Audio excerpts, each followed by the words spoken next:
Jagannath fitness journey day 49। তো fresh হয়ে গ্রাউন্ডে গেলাম। আজকে বিকেলে রানিং করতে গিয়েছিলাম। তো হেঁটে রানিং স্টার্ট করলাম।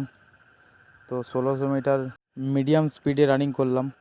তারপর 2 রাউন্ড আরও হাঁটলাম। হাঁটার পর এক্সারসাইজ শুরু করলাম। তার আগে 1 মাপ 2 সেট করলাম। 1 মাপ করলাম 2 সেট। তারপর করলাম লাঞ্চেস করলাম 3 সেট, 15টা করে রেপিটেশন। তারপর লাঞ্চেস করার পর পুশ আপ দিলাম, নর্মাল পুশ আপ দিলাম 15টা করে 3 সেট।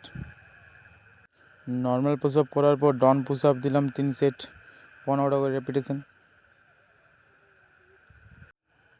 ডাউন পুশ আপ করার পর এক্সারসাইজটা করলাম 5 সেট, 10টা করে রেপিটেশন দিয়ে আজকের ব্লগটা এখানেই শেষ করলাম। দেখা হবে নেক্সট